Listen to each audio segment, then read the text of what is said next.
Now I'm ready. All right. Okay, first thing on the agenda is the honors art proposal. So we had our teachers have made the case that they would like to incorporate an honors art class. They feel like they lose a lot of students at that upper level because it's not a weighted GPA. And I think that was a fair argument. So the department put together a proposal. Chris is going to go over it with you guys. Both of us are in support of it. We think it would be a great idea. So To implement this year. Yes. Yep. So what about, school starting and? So let's talk about that. Okay. So this is a completely different type of honors. It's an earned honors credit, so they will be in the regular class as well. And students will have the choice to take the class I for see. general credit or to take the class for honors credit. With the honors credit comes some additional work, additional different levels of rigor, including, and they sketch that out in the back in terms of what they would require. It'd be a weekly sketchbook, a portfolio, some reflection that goes with it. The parents would understand that this is the work and the rigor that goes with honors. It is to keep some of our talented artists in there who are worried about their GPA and class rank and can do, and that's really why they don't take it, is because it does impact class rank. So this will allow them to earn that honors credit along the way in art classes 2, 3, and 4, because every student needs at least one fine art credit for graduation, but after that, it's what can we get at the honors level. So we'd like to pilot this in this fine arts this year, and then really kind of look to expand it to all of our fine arts and kind of have some criteria along the way as to what works, what doesn't work, and what kind of moves forward in that, so that all of our students have that chance for honors credit in the courses that they may have a passion for. So is there an opportunity for them to go outside of our walls, or someone come in, or? We are also working on that with Lake Erie, to look at some Okay. CCP art and run some of our classes at college credit. This is the start to that, but then that would be the ultimate. Okay. Our fine arts. We just had a meeting the other day to look into incorporate fine arts in our college and career electives. Okay. All right. And this is for juniors and seniors? Sophomores, juniors, and seniors. So those in art 2, 3, and 4. So if there's any seniors or juniors this year that didn't take it because, They can, if there's space, they can sign up. okay. One of the things we're noticing is our arts classes are really full, and they run pretty full. So that may be an area of expansion if we look at kind of true needs for the campus in terms of what our students want to take. They want to take our arts classes. They love the offerings that they have, and they want to continue with that. So that would be one down the road that we're looking, because those classes run really full all the time. Yeah, and you did mention that some of the staff from the area colleges would be coming here. They might. So is there a possibility of, They're not this year. not this year? Not this year, no. Okay. But it's also looking at can our staff teach that upper level? Can they get credentialed to teach that upper level college course as well? Yeah. So kind of a both, a reciprocal agreement. Okay. All right. Yeah, because Lake Erie College in particular has been very heavy in the arts. Lake Erie, we just met with them, I think it was Monday. We met with them to discuss expanding our CCP, what it looks like, and really offerings. Maybe to even start with some of our courses as early as second semester. Mhm. We're really working, Mr. Hall's really working to offer more CCP courses in-house. Okay, so what do you need from us? It was just for your information. Okay. As we move forward. Okay. All right. Sounds good. Lori, anything? Okay. So the big looming thing going on right now is opening day in professional development, which is the first couple of days. Teachers come back on Monday, kids come back on Thursday. So the first 3 days are professional development, as you both know. With our administrators this year, we'll be doing a book study that we handed out earlier this month when we met with them, and that'll be ongoing all year. It's based on John Hattie's work. He's a researcher that does the meta-analysis, pulls all the studies together and talks about what works best in schools and where you get the biggest bang for your buck depending on what you do. Turns out homework doesn't have a huge effect size on student achievement. Just throwing that out there. But there are other things that do, like student feedback and the quality of teacher and things like that. So we're going to be doing that at the administrative level over the course of the year. Yesterday, the agenda went out, and both of you had access to it because it goes to the whole district. I don't know if you saw that, but Monday, our opening day, we'll have everybody here. So both classified and certified staff to start the year. We did that for the first time last year, right? Or have we done it 2 years? I can't remember. Was last year our first Last year was the first time we brought everybody And it was together. fantastic to have almost 600 of them, right, Mallory, in one room together, getting ready. It's a great energy. It's just so fun. So everybody will be together in the morning for our opening statements and welcome back. And then classified goes off and they have some things Mallory has that needs them to work on and some training they're going to do. And then teachers will stay. There's a couple of presentations in the morning, and then Monday afternoon they have their public school works time, which is their online training that is mandated by the state. So we give them some time to do that. Tuesday, I am calling curriculum day for lack of a better word. That day is when we're doing all our specific programming, training that needs to happen. So CPM, we're doing wit and wisdom, we're doing benchmark advance, we're doing some branching mind stuff. So there's all different things going on related specifically to curriculum. The high school is doing some, roundtable conversations and discussions on topics and initiatives that they're going to be doing. The youth will be doing the same thing. So that's what's going on Tuesday, and then Wednesday for teachers.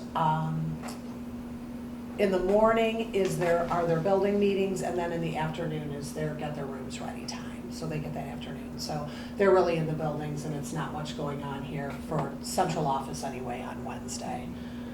Mallory, you want to touch on what Classified's doing a little bit more specifically? Yeah, we're going to be doing customer service training. We have one of our representatives from the ESC of Northeast Ohio. She oversees the human resources kind of side of the house. She does a lot of professional development training for myself and my colleagues, but she came last year at our second professional development day and provided kind of working with different generations in the workplace with our non-teaching staff, and they loved it. She brings a great energy. Her name is Gretchen Lawn. So she's coming to meet with all of our non-teaching staff. I always encourage our department directors to sit in with their staff so they're all hearing the same thing, as well as our exempt staff, mostly even our board office, who we're very much customer service oriented. Very similar to the teacher schedule, everyone will be doing their public school works in the afternoon. For our non-teaching staff who may not work in an office setting, the technology department brings in a whole cart of Chromebooks, so they have a space to sit. We have tech help and support. If they're not used to logging into the laptops themselves. So it'll be a good day. I do plan to hold a few more of our new hire orientation sessions that afternoon as well, or Tuesday or Wednesday. And you did have the tour thing and some new hire. New hire orientation was on Friday. We had about 15 new individuals, teachers, tutors, and administrators join us.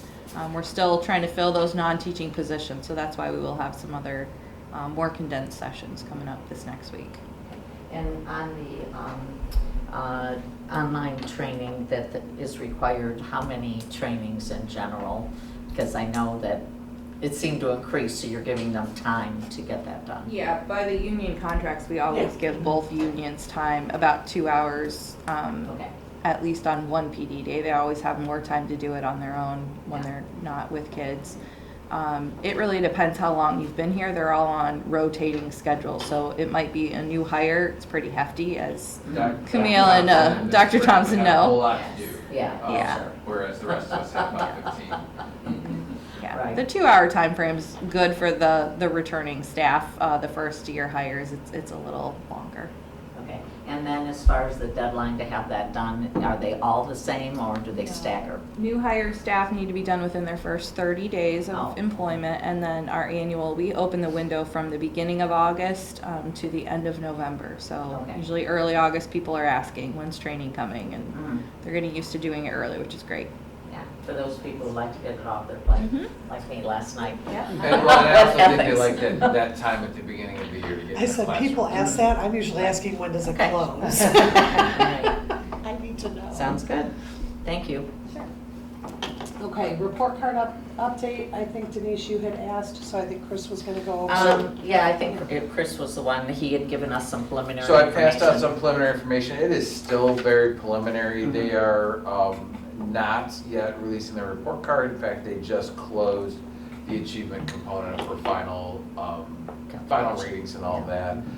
In terms of achievement, our achievement is very similar to what it was last year in terms of overall achievement. In fact, I think we are actually down a half of a point in performance index, which is within the same. I mean, it's statistically the same. Of note, to really note, our Algebra 1 scores significantly increased, and not just competency, but also proficiency. So that's an area of definite celebration.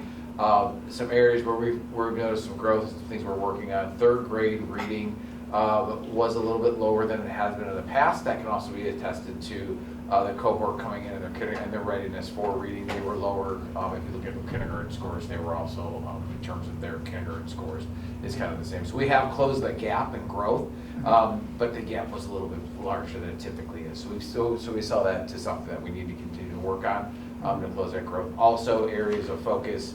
Our middle grades math scores are things we're looking to improve, and we've addressed that with the new curriculum that's coming in. And so I think that's something that we've known for a while that that's an area that we need to continue to grow in. We're implementing a new curriculum this year, so we expect at least it's a curriculum implementation year, so we know we're going to have some dips in the road, but going forward, nothing but achieve scores, increase scores in that grade. So we think that that's going to be a good thing. What about, like, for example, like we implemented the Wit and Wisdom? So Wit and Wisdom is K1, 2. We're not going to see that. At least the earliest we'll see that is this year. Okay, so you would be comparing scores from last year with scores this year? Yeah, so we would compare. So the same the students. second grade, we would see if they were growth. Now, what we're seeing in MAP is we're seeing a little bit of a growth there. Okay. But we're not going to necessarily see that until this year, if not more next year. Yeah. Because obviously the first year you're learning the curriculum, you're doing it with fidelity. The next year you know really what you need to adjust and where the strengths and weaknesses are Right. as they go through the second time. So we think that that's going to also improve those scores. Overall, from a report card standpoint, something we're really going to celebrate graduation rate. Our graduation rate is up. We're up to 4 stars. We missed 5 stars by a couple, and those are just students who are hanging out there. In our 5-year graduation rate. So when you have a 90, our 4-year graduation rate, I believe, was up in the high 90s, where it should be, to be completely honest. We've had 2 years of that. That's a year in the rear again. So it's something that, Mr. Hall just got here, he's kind of learning the ropes, and he's really made some improvements for there. College and career readiness is a new rating this year. It is right now tentatively, we're seeing about 3 stars. It's increased from last year. Again, that's a year in the rear. So we really couldn't do much about it in terms of this year to fix it. And this is the first year they said, oh yeah, we're going to throw a star rating on it. Here you go. So we think, again, that's going to improve. And some of the things we're doing to help with that is our increased CCP programs on campus, making them more accessible, along with our career electives and all of that, which are really kind of getting ramped up. So we should see some rise. The one thing that's not on there is the progress or value added. That just got sent to EVAS and SAS EVAS, and so that will not be out for a couple weeks at least for us to look at and to adjust. And that's the last one. If we will either be, depending on what that comes back, that's going to impact our overall rating. Right now, we're tentatively sitting at 4 stars. It could go down to 3.5. Right. Just to be honest, depending on where value added comes back. That's a 3-year measure. So we had a pretty big hole, and we were a pretty big gap being 2 stars last year. That's one that if we make it out, we did a whole lot of work. It's one to kind of say, again, it's a 3-year composite. So we're working on a 3-year average. So it usually takes about 3 to 5 years to get Yeah, but you can to track increase that. a So we can trend track the of- growth and we yeah. can see where we're at. Okay. And I think that's one thing we're really looking to see, in specific areas where we're growing and how we're moving kids, and really bringing those reports to the attention of our teachers so that they're noticing them and using them, and really intentionally planning instruction based around where their students are growing and where they're not, where their groups are, and they can see from a whole, what groups of students they reach out to and they impact more. And as a curricular team, we also look at that as a whole. Are we impacting our high kids? Are we impacting our low kids? Right. And where are we in the middle? So I think those are all things that we continue to move along the way.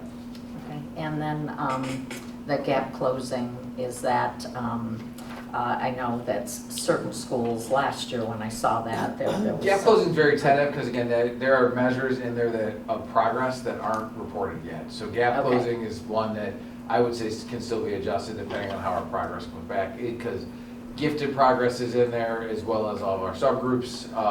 We did not make the gifted performance indicator, again, we missed it by a half of a point. We're really close, but we just, again, we missed that achievement score.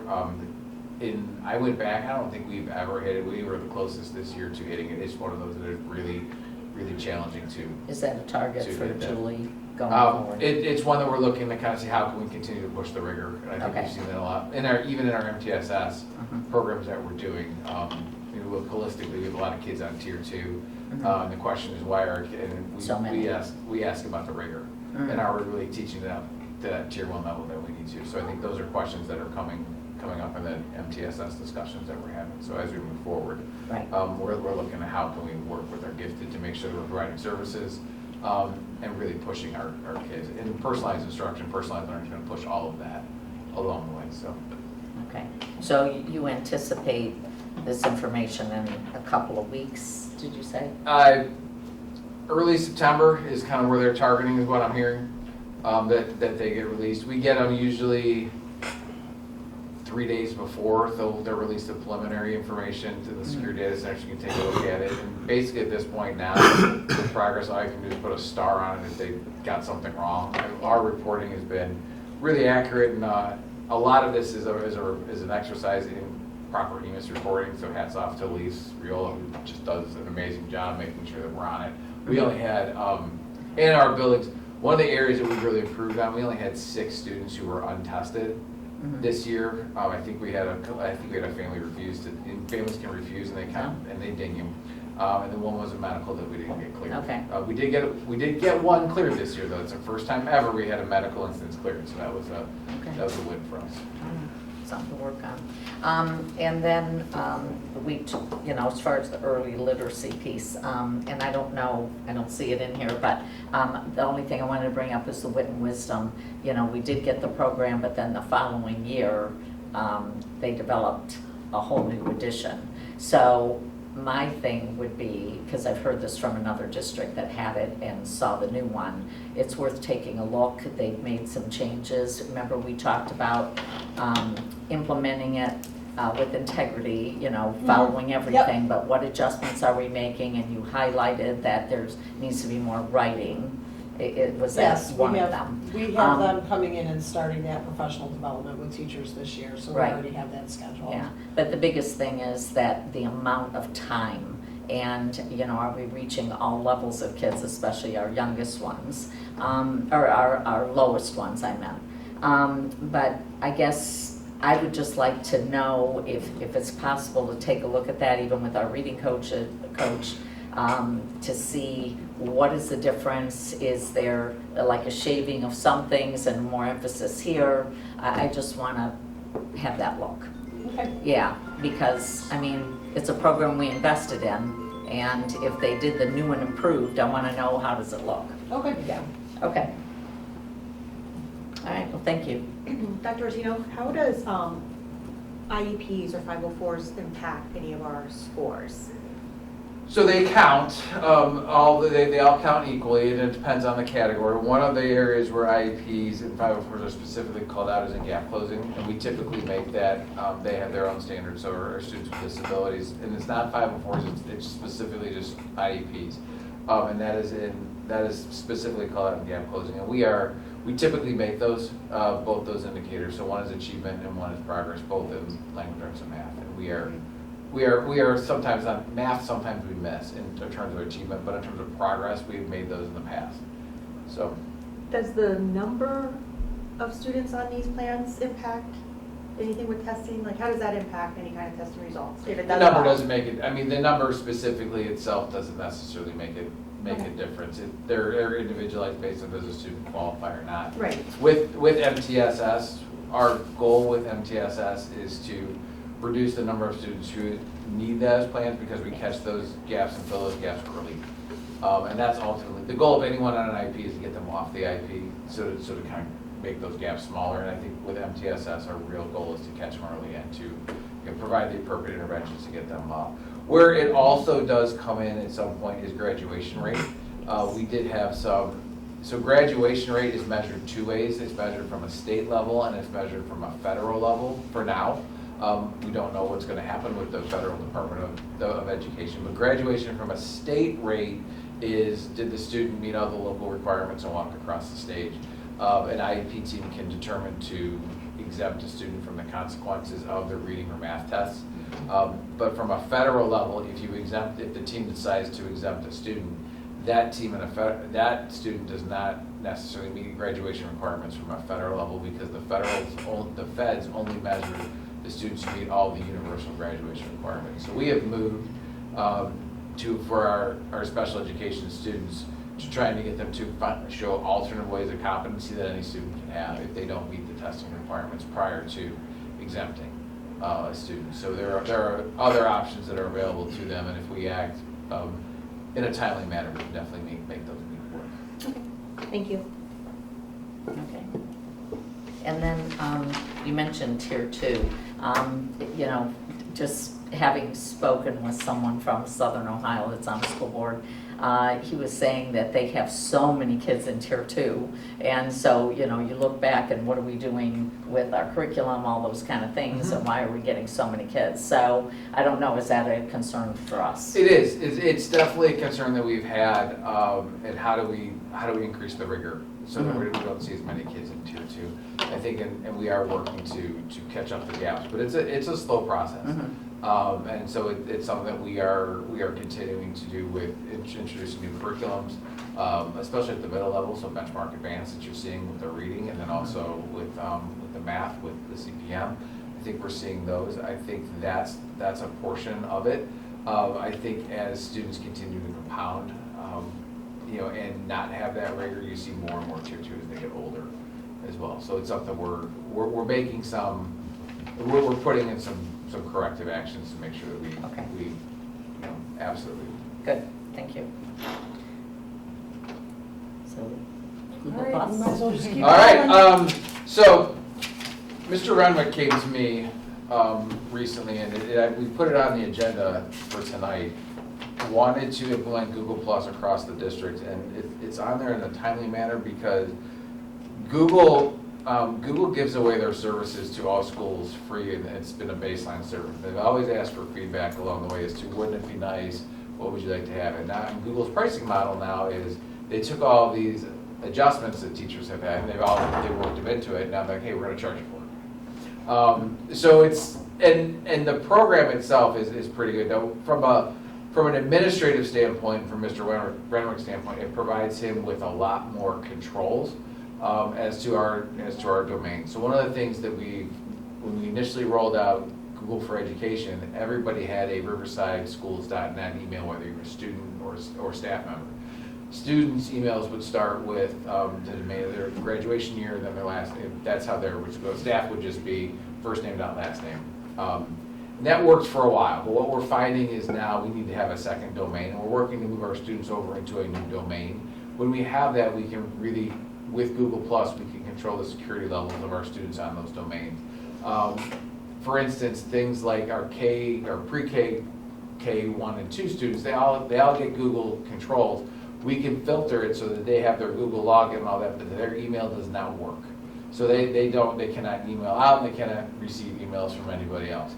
3, 4, and 5, we can filter it so that under Google Plus that they can only send and receive emails to and from anyone at students.riverside or the staff domain, and that they can't go outside of our own domain. With the current Google product that's free, we can't do that. So this is a safety feature that I think is really essential as we move forward. So from that standpoint. From a teaching and learning standpoint, their LMS, the learning management system, is really tailored to personalized learning. Currently, the free version, you can just drop an assignment in and that's all, and you can't pick and choose. In the Plus version, you can pick and choose and really personalize it along the way, provide different pathways and different assignments for different students. It will also, we're looking to see if it will actually write back to Infinite Campus. We found out that it may involve some cost on Infinite Campus's standpoint, because Infinite Campus doesn't do anything for free. So it's something we have to look at how much that costs, but that's a huge time savers for our teachers in that LMS. We've always been looking to expand our LMS to one of it. Google Plus actually enacting on that is as functional as the other LMSs that would charge more than what Google Plus would cost for just that feature, so for just added LMS. So I think it's a good value from that point. If we act now with a 3-year contract, we get it at $450 per student. If we wait to kind of really look at it and talk about it, it's $6 a student. I think that goes into like September 15th or something to that aspect. So moving ahead, we actually get a free year of Google Plus if we do the 3-year contract now. So it's something. 3 year. Yes, so it'd be a 3-year contract. It also gives us access to Originality Check, which will get rid of the software and turn it in, which has a gloss out of the domain. So it will eliminate some of the other softwares that we purchase on a regular basis down the road as well. Additionally, we've had, so people take a look at it as a pilot. They give us a few free subscriptions, and just the features that they offer in the new product really ups their usability. And it's the ones that are like forms allow us for a lot of different questions and tailoring questions, and you know, some of the shared documents that are working through it, they can really be shared and monitored a whole lot more. So it's something that we think is a good value, but it also is a safety and security issue that really will help our students. So in that as well. budget-wise, how does that fit in? It's over a 3-year period, you know. We where pay annually. take- Yeah, So we you pay annually? Yeah, we pay annually. It's out of So- general fund. It's $18,000. General Yeah. Yeah, it would be an annual. So like, is that out of like a curriculum function? It would probably come out of curriculum. Yeah. I was thinking more out of the superintendent's account. Which is fine too. Yeah. Which is his paycheck. Yeah, But, yeah, you know, that's, Okay. he's so willing to contribute. Okay, all right, I figured if it's 3 years, it could, Mhm. yeah, okay. It's 18,000 a year. annually, yes. Yeah. And is it an additional cost or? It is an additional cost. So it would be, the Google product itself comes at very little cost. This Okay. is an additional upgrade. But again, we're basically getting a year free if we jump on it now. Yeah. One of the things that was the catalyst to this is that we've been looking at a learning management system, especially at the high school level, because as we move to more personalized learning, the Google Classroom doesn't allow you to assign groups or to send kids off to do different assignments. So we were already looking at something, and then when John brought this to Chris, and we actually have Stacy Lucas was looking at it too, it seems to make sense because it's a platform teachers are already familiar with. So learning the add-on features for teachers who are interested will be much easier than buying and looking at a whole new platform and trying to integrate that in addition to Google, in addition to Infinite Campus. So it just seems to make sense with the direction that we're going. And then they'll have, you know, some training. Yes. Yes. Oh, yeah. Oh, it will come with training. Okay, good. And all that. With no extra cost. No, it's Yeah. well, the training, Google's training is online. Google certification costs, but actually their training is free. It just costs to take the test. Yeah, And then we'll probably have, like Stacy, Lucas, who is an early adopter and does the personalized learning in her classes, she'll be ahead of the game, and so she usually will go in front of teachers and help to guide them as we move forward. So okay, it'll work out good. great. All right. All right, so then next one is the preschool projects. I know there's been some discussion, I'm not sure with who. Is it some teachers that got together? I didn't know if you were there. I was not part of that. Okay, all right. Some discussion about Riverview's playground. I know, you know, with Ryan, because I had met with him at one point. It was too early, but they kind of knew the space, but then some things changed, and so I hadn't heard anything else. But in the meantime, as you know, I went around to a lot of different preschool playgrounds. Lakeland, I obviously visited yours. And I was at Menor, but the other day I was at CARES. And, you know, that you also look at the different surfaces, and I know there's a concern about, you know, wheelchair and accessibility on some of these surfaces, like, you know, if you have wood chips versus, you know, I mean, whether it's pavement or turf, which CARES had. But I guess, you know, one of the things I'm seeing is, yeah, there could just be like at Menor, right behind their middle school, off of Route 20 there, they just have, you know, some mulch in an area and a couple playhouses and a couple pieces of equipment. But, you know, Lakeland, they had, because they had a pretty extensive early childhood program at one point, they had like concrete paths going around, but then in another section that was kind of more shaded, they had, you know, wood chips with houses and little things. And then, you know, I thought about the trikes, because that's a major piece of equipment for movement for the preschoolers. So at that point, you know, it's how do you serve all these needs, and can we, you know, geographically with the space we have, create areas for different things. For example, swings almost necessitate that you have to have mulch.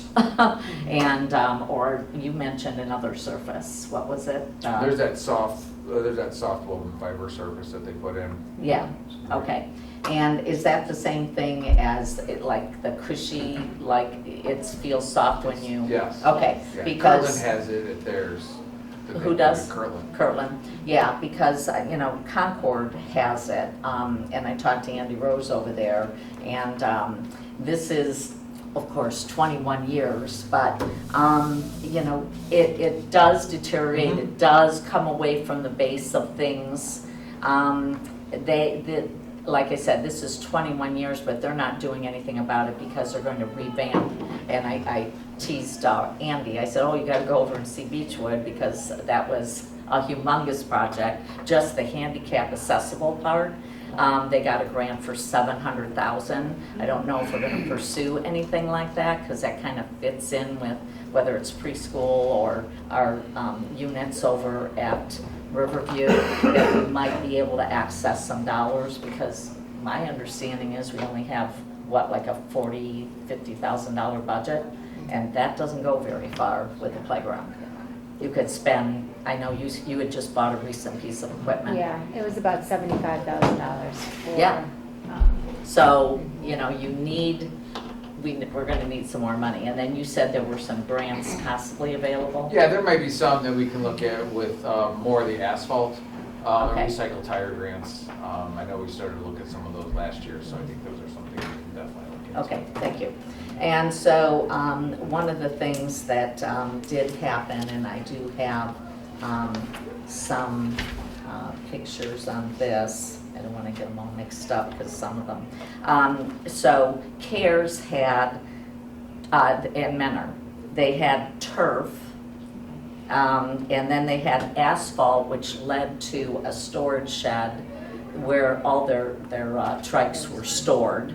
Right now, I know at Melridge, they were storing their trikes, like, for convenience, inside, but they had a storage shed outside off the parking lot. But you really want it where the playground is. You don't want to go out in the parking lot to get it, and it was easier. But, you know, the thing is, what do we have available for kids to be able to have a surface for that, which is a pretty popular item. But then they also had, where you see the swings here, they have the mulch. So in asking the director about it, LaPaglia, yeah, she said they did not like the turf. It gets very hot. spongy, wet, hot. Kids in the neighborhood come and burn holes in it. It's not good, not good. And So it's not fenced in? she didn't recommend it. Yeah. And they have all kinds of needs they're trying to serve. But, you know, the one thing that I liked was, you know, and we're talking about little kids for the most part, but whatever the special need range is, but, you know, just lower swings, things where, you know, this only has two, but it's like the cradle swing where kids could be put in it that wouldn't be able to be on a regular swing. And things that are lower where kids could reach it. I know you had a lot of that in Yeah, your we had. indoor. Yeah, And there like could be a singular one, this had 4. So there's tons of things out there.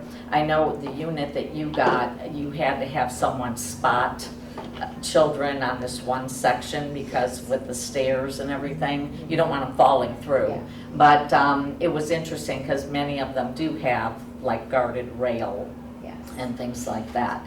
But Denise, all of this is great information, but the facilities and the Buildings and Grounds Committee is not, at least has not consulted me, and as Yeah. far as I know, has not talked to Camille. So I don't Right. know if this information you want to share to bring to Buildings and Grounds, because Right. we wouldn't make any of those right, decisions. and I get that, and that's where, you know, I asked about buildings and grounds, and they said they aren't in discussion with it. It was a conversation with, I don't know, Ryan, and I don't know, were you there? Or facilities, nobody's And talking Cleveland to us about Construction, it, so I don't know. Yeah. I don't know who's having these I saw conversations, the but it's not mock-up for us. some Riverview Playground, Roger sent me the mock-up of Riverview Playground equipment, which I forwarded to, I believe Julie Weber saw it, Cheryl saw it, and I think Camille, you might have seen it as Okay. well. They provided some feedback, which I gave back to Roger Okay, for the well, plans. what I would like, because part of the reason I brought this up in the first place to curriculum programs is the CTE kids possibly getting involved with some of these. Building those little, like houses, that's what, that- And so I had several here, one's, you know, Oh, your good, give typical me body those bench. pictures, yeah. I'll One take- is like a little fire engine, and this could also be for Melridge and Buckeye, and I don't know Yeah. if Parkside is interested. These little, you know, picnic tables that are low to the ground, something that looks like a store that's, you know, canopied. And one of the things that happens in most playgrounds, although at Riverview they have the building to provide shade in certain spots, but there were opportunities to sit in the shade, because I know yours was full sun. It was. And that was hard. You know, just putting this on the fence, they're little chalk things and they look like little flowers. So I wanted to give you those, so. Can I take those pictures? Yes. Yeah, because I'll show those to Yeah, the because I construction thought it would teacher. be a great thing for I them think it to would be be able to fantastic do too, for them something. to do some of Yeah. that stuff. I think that's really But cool. that was, you asked me to come back in August on that. Yep. And so, but yes, I would like to see if a meeting could be set up so we could share some of these ideas. But, you know, like for example, this one kind of follows the same thing, and I know you can't see it much from here, but there's a little house that's kind of open, so it provides some shelter, but, you know, you can see some grassed area, but you see, you know, some area where they could ride bikes or a wheelchair could easily get through there. And then you might have a smaller area where, you know, there could be more interaction. But, you know, others go to the safety town look where they have a track, you know. So I just wanted to bring that up because there's a lot of ideas, but I want it functional and our money well spent and opportunities if there are grants. So And that we're right sizing this playground not only for preschoolers that are age 3 through 5, but because I've worked with that level, you know, there's certain pieces of equipment that are, you just can't do it. I remember at Fairport in their preschool, they were using a playground that had like it looked like a dome, but it was a climbing thing. And at any given step, children were falling through. It's like, that's not conducive to their age level. And then if we have a significant, you know, identified student population, we need to gear it toward them. And so, and there could be dollars out there. When I heard Beechwood got $700,000, I thought, oh, that's a conversation. You know, what organization would they help? I just want to see how we can stretch our dollars. So could you set up some kind of meeting, or I don't know who starts or who does that? It's typically buildings and grounds. I mean, I- I think that belongs there, and then if they want to set up a special meeting for the entire board, that's what would happen. This wasn't a board thing. I'm a little confused as to, are we doing the houses, the meeting for the So houses? I'm or not is it for doing the anything playground until somebody setup? decides what the organization of the Well, playground is. I think we, yeah. So And I'm so not- I so I think need a directors meeting there. of, like, Melissa needs to be there, obviously, Camille, whoever else wants to be there, but I think is it with Ryan who submitted a design so that we can talk about some of this? Because he has seen a few of these. Okay. So I'm gonna tell you, I'm happy to be there, but I haven't been consulted on anything that's going Yeah. on in any of these buildings. So I don't know that I'm the valuable person to be there. Yeah, but you're the one Where- conveying the information to the CTE people, right? But Chris could, CTE, yeah. to CTE. Oh, yeah, once they decide on the So that's- playground, that's a I'll pass different- that information so along. You're the- talking about two yeah. different things. Yeah. I'm a little, so, trying to kind of get a whole part of this, the CTE, part of that, they would build like the cutouts and the things that they want. I don't know if picnic tables from CTE are necessarily a strong, because those picnic tables are different. They are You could probably metal. build mini ones. Yeah, building them the out wood of wood ones, but- is a little bit different. But than the until metal somebody ones that are says, we need safer. X, Y, Z, Yeah. I can't But I- direct the Okay, so, Yeah. and you said that that would be more of a winter thing anyway. Yeah. I Yeah. just want to get Yeah. the planning done. Yeah. Yeah. And, But that's you a know, different I don't entity look than to me. be a major part of this other than to have one initial meeting so that, you know, everybody can share ideas and make sure the playground reflects what our needs. Okay, so I think the meeting is with the architects at this point, and maybe even somebody from, because they have a plan. There are some plans that have been submitted. I'm not sure who picked them out. Well, Yeah. So, Camille wasn't part of it. no, I don't think anyone. yeah. That's I why think I'm it may have having a come out of problem. building- I think it might have come out of buildings and grounds and been picked out that way. Mhm.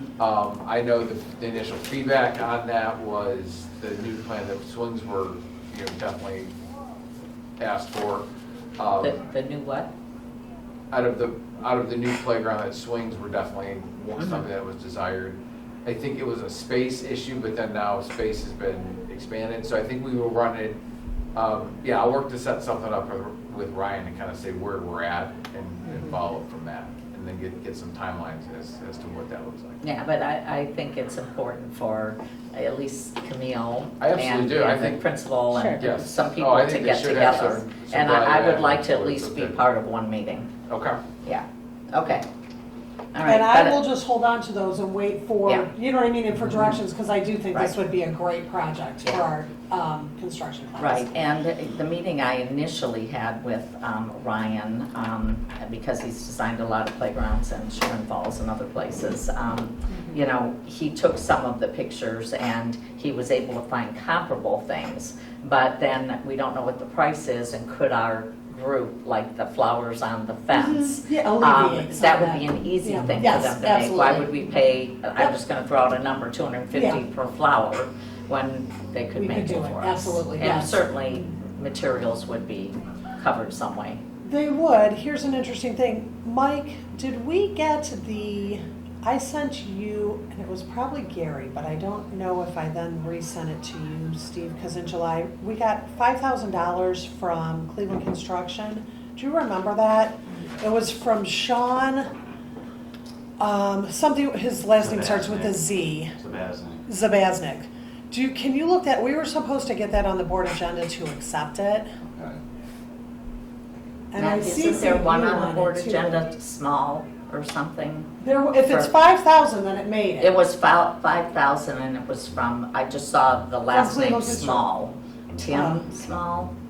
But No, I that think one he's don't know. associated with Cleveland Construction, but it was for some kind of materials for CTE. Oh, that could be it. Maybe it did make it on then. Yes, so Cleveland Construction has, out of their foundation, given us $5,000. Last year it was only $3,500, and he was able to get us $5,000. So this would be a good Materials. project Yeah. for, you know what I mean, to use that money for. And I think it would be cool to be able to say, Right. they, gifted us the money and our kids built it, and now it's going into our elementary. So that Right. would be, so we do, are you checking to make sure that got on? Thank you. I meant to Yeah. ask you that the other day and I forgot. Yeah, and I thought it was a good tie-in with the, older kids in Yes, the program. absolutely. And Absolutely. That'll be Yeah. so thing. cool for them to go over, yeah. So, Yep, yeah. you guys just Okay. give me the directive when you figure All out what you right, want. I just okay? wanted to get in that conversation. All right, so special ed staffing. We're doing great. We have one paraprofessional position that we're still needing to One. fill. Okay. I think you told me. For it sure, was yeah. Not Well, very we many anticipate- candidates out there. Well, we did not We were not able to fill the school site opening at this point. Oh, Yes. so how are we accommodating that? We are restaffing them like we did last year, Okay. with a few changes in personnel, but Yes. we're working with the same. And I've had conversation with them, Denise, and everyone understands the situation, and is comfortable as we move forward into the school year. Okay. And we'll continue to, We do have an intern, though, which helps. yes. Okay. And is that person going to be done with their program this year, part of the way through? I believe after your internship, you would not have licensed. Yeah, okay. Yeah, that's always an advantage if you have them on site. Yeah, okay. Yep. All right, but that's it. I mean, there are a lot of approvals and different things on the agenda, and Yes. yeah, at least Yes. we've staffed So, everything yeah, else. and most, like our long-term sub positions, we're in a good position with that. We do have one additional anticipated paraprofessional opening, so Yeah. we're looking at those together. And in working with Mallory, I think we have some internal people who may be interested in that, but we should be able to Okay. get those filled before school starts. Yeah, the only other thing, and I've heard it a couple of times, some of the teachers that have retired recently want to find something part-time, and this is Mhm. Geauga and Lake that I Sure. belong to both, but they only want part-time. But they would be a great resource because, yeah, if, depending on how many, if it's an hourly thing, if there's so many days, I don't know. But it's another Something to option, keep in mind. yeah, because they have a lot of Subbing is experience. It's always great to have them as subs as well, so. Mhm. Okay, all right, great. All right, so we gotta set dates? Yes, you want to set the dates? Before we for set those? dates, the Oh. handbook, we did. Oh, the yeah, the handbook, handbook. yes. The only I real love that change to our handbook. handbooks Look, this is why we the keep reflection pushing. of the cell phone policy. Cell phone policies. Everything else, other than just, cleaning up names and faces and that sort of thing, the cell phone policy is the one that is different, to reflect no cell Okay. phones during instructional time, as directed by the state budget bill. It's even beyond instructional time, it's lunchtime. It's during the academic year. Yeah, during the whole academic day, yeah. Okay, and then, just so I answer this question, because I've heard it posed a lot, emergencies. How do you do that? Yeah, good luck.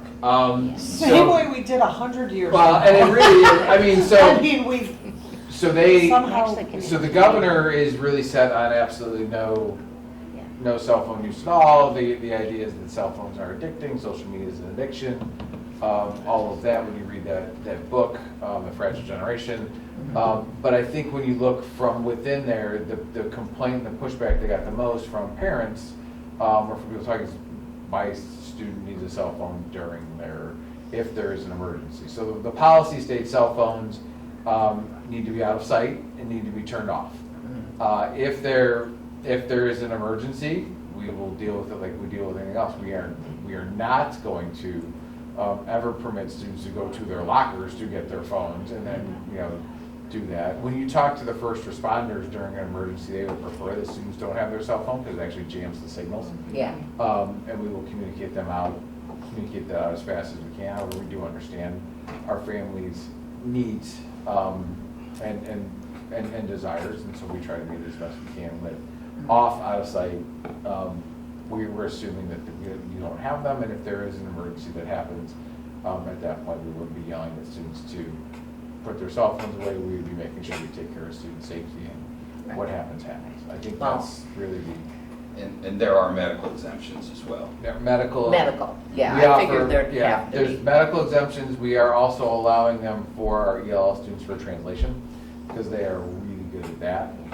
And then the other one is in terms of for an academic purpose, the law specifically states for that. So if a student, the one that we use all the time, our students in our art classes, so we're going to end the meeting as we started, our students in our art classes actually take pictures of their projects for a portfolio. Yeah. So some of their larger projects. So that is done a lot easier and a lot more streamlined with the cellular device than it is even with a digital camera or a Chromebook. Okay, all right, and that's something to manage fun. Yeah, but, yeah, if there, was a drill or something, or a real drill that we're, not a drill, but the real thing, they don't want kids on cell phones. We don't, Okay. but the law says they have to have access to them, but we don't. We want kids to listen and focus on the Yeah, directives we're directions. giving. And I think really, when you have a real drill, so my first year at Lamuth, the building actually caught on fire, and we had to evacuate. And we had, at that point, students had cell phones and it was off, the rule, as it always has been, is in your locker. So all these students had to evacuate, thinking it was a fire drill. When they actually realized that they weren't gonna get back into their lockers and get back to their cell phones, we actually had to open the building, it's a Friday. We opened the building on Saturday so they could come in and get their phones. Yeah, But they left, like, when it's an emergency, you just, you You have take to- care of everyone first and then people come back. So I think it's something that we've seen before, and it's been okay, and it'll continue to be okay. It is a change. It's going to be a change for our adults, it's going to be a change for our students. So it's something we're all working together to make sure that we change the habits. Right. I've even talked publicly that I will struggle with modeling behavior, because I'm on mine all the time. So I know I'm that. not, I'm so excited. I can hardly wait to have an excuse not to carry this thing around with me. so will you give a little explanation about the change, So just as a, Opening day, I will share with the staff. no, but I'm talking about at the board We meeting. can, Yeah, absolutely, yes. Just a little bit, because Yeah. it's a new topic, people We may are- not remember the particulars. We've got some ideas that are, it's going to work itself through policy. Neil has got some sample policies. We have the policy packet. It will adjust our policy. We've had a peek at it. So we wrote our rule kind of favoring what we think the policy is going to be, what the policy we recommended as Okay. we worked at the policy committee. All right. I know the high school's received multiple communications on it already. We are, so- Mr. Hall is, they are Yep. on it, and Yep. they're really kind of trying to push it out to say, it's just We a also difference. sent out a district-wide notice last Tuesday. Right. That included the cell phone. I just know I've seen it multiple times. Yeah. And we're Yeah, asking. I was like, I don't care how many times they get it, you make sure those people know they're not bringing their And cell we're phones. getting it from Auburn also, so. Yeah. Yeah, we are absolutely asking for help in this. I will tell you the biggest thing that we get, and I am guilty of it ourselves, parents texting kids in the middle of the day, hey, come here or come there. And those are some of the changes that need to definitely happen from that. Right. So. Okay. All right, so ready for dates? Yep. Okay. How does September 23rd or 24th? So I kind of sketched some out here, looking so we get a couple days before the board meeting so that you can give an update. to Yeah, us. that. Yeah, that's- better. yeah. This one's gonna be winging it. but- Yeah. September 23rd is typically buildings and grounds at that 7:30 slot. I can do the Wednesday, the I can do 24th. Wednesday, the 24th would work for you Yeah. too, Lori? Okay, we'll do the 24th. Then I had October 21st. All right, that's a Tuesday, so you wanna move it to the 20th? Yeah, I didn't keep exactly the same date. I don't know if that matters to you What guys, does it- because my schedule with professional development doesn't allow me to pick a specific day of the week. Is that also gonna be buildings and grounds? Is the Tuesday before the board meeting?